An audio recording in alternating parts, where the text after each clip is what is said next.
Hey guys, welcome back to the garage. So, new year, lots of things changed. First thing, had a kid. He's not so little anymore. It's been that long since I uploaded a video. So second of all, sold my motorcycle. It's gone. Garage is like wide open now. It's empty. So that leads me into the third thing that changed is the V is gone. You can see you got an empty floor here. But you know what? With the V being gone, I was looking for what to replace it with, right? So I was thinking about like a Challenger or something, you know, 4-door, again, to put the kids in there and stuff like that.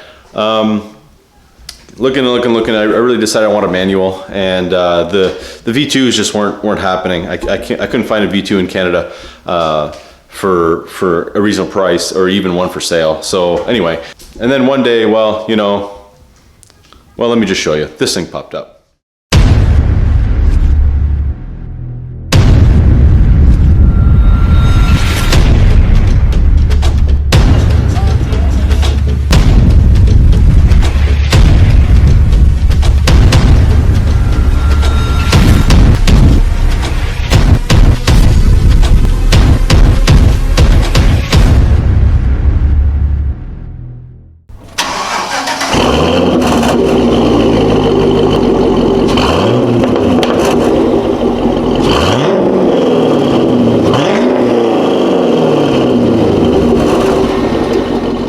Alright guys, so I'm just going to take you guys for a ride here.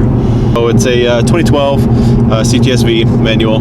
It's got about 60,000 miles, and it's completely bone stock, which is wow. I mean, other than an air-raid cooled air intake and of course axle back. But anyway, that's exactly what I was looking for too. I wanted something that was stock so I can mess with it on the channel and stuff. And then that way I know it has been, messed around with by the previous owner. So one of the things too is that this vehicle's been driven apparently by a female, so for its whole life. So that's great news. The other thing you can hear is it sounds like the diff is kind of howling. So throw back to the V1 days, but it's weird. It's only under like light acceleration, just cruising around. It kind of makes a little bit of a noise. Nothing to really worry about, I think. But another thing is you can see the paint is in terrible shape. So one of the biggest things that I wanted to do here with this car right away is to paint correct it. So I'm going to walk you through all the steps for paint correction, everything that you need, in a couple of videos coming up here. So stay tuned for that. And then I already have some performance modifications on their way.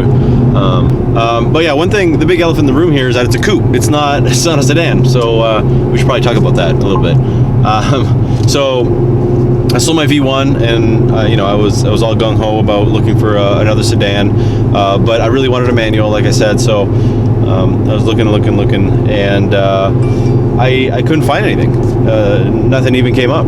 So this coupe finally showed up one day, and it was a decent price, and I jumped on it. So the guy was about 4 or 5 hours away, so I drove over there the next morning with cash, and the rest is history, right? So it's not ideal to put the kids in the back, but the one thing I do enjoy about the CTSVs, at least, is that they're on a sedan platform essentially. So yeah, it's pretty annoying to get them in the back, but once they're in there's a lot more room for the car seats and their legs and everything like that. It's not like a Mustang that I was looking at. So when I first got the car, the air raid, I thought, awesome, it's gonna have some blower whine. I'm able to hear what this thing's doing. Turns out that the stock pulley is just too big, and I couldn't hear anything. So I took the shield off the air raid intake, and it helped a little bit. But the big thing is I need to put a pulley on this thing. I need to be able to hear it. So along with that is I'm probably gonna need some long tubes. And then we'll start the tuning process. But let me tell you this, guys. So if I take the V2 and I compare it to the V1, I can tell you right now, stock, the V2 is slightly faster for sure than my cammed V1. The one thing I really miss is that lope, right? The cam lope is just amazing. So that's definitely going to be in the back of my mind for this car. But I think for now I'm going to stay just a bolt-on. I don't consider a cam a bolt-on. But anyway, so it's definitely a little bit faster. It's smoother. It's more, you know, the interior quality, it just seems to be way better, light years ahead of the V1. The only thing is there's a little bit of just a smidge of fun factor that's missing, and that's purely because this car is so refined. You can't hear anything. Like again, I'm comparing to my cammed V1, but you know, that thing you could hear everything it did. You know, the diff was loud, the clutch was loud, the drive shaft, you know, had some slop in it, which I didn't really enjoy. But anyway, it's just a completely different feeling. This is so much more refined. It's so much more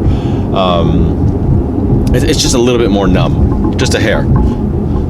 This thing is really fun still, and I'm really looking forward to doing some races this summer. So I forgot to mention, this car is also tuned. So for I think the Air Aid, you need it. It's a different size MAF, MAF housing. So anyway, it's a tune from a reputable shop here in Ontario, and I pulled the tune down, and it's scary. There's a lot of stuff in there that I would never do. Essentially, he turned off the NOx sensors. He added a bunch of spark, and I could see it's when I turned the NOx sensors back on. Apparently, it's tuned for 91, but it's still knocking on 93. So.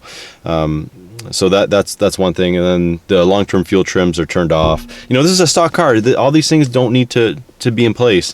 Anyway, so that's the first thing I'm working on right now is the tune, and I'm just kind of trying to get like a good baseline with the short and long-term fuel trims, and then when I get the long trims, I'm going to put the wideband in there and get it all dialed in perfectly. But so the interior is, like I was saying, it's amazing. The color is, I don't know. I didn't really think I liked it at first when I first got the car, but it's really grown on me. Just like the coupe is, you know, the really wide fender flares, the wide, you know, rear haunch.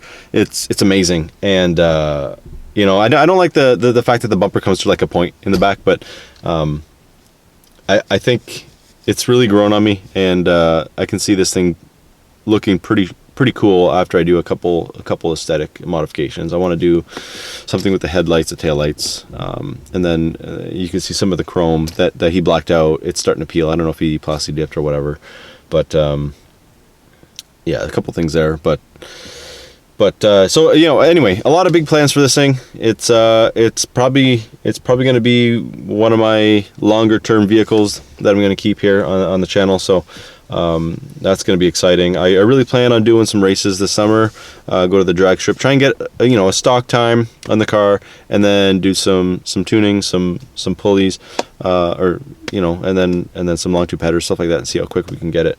To be honest with you guys, I've never drag raced before, so my reaction time in 60-foot time is probably going to be atrocious, but regardless, it's going to be a good time. So if you guys want to see more V2 content, just make sure you like and subscribe.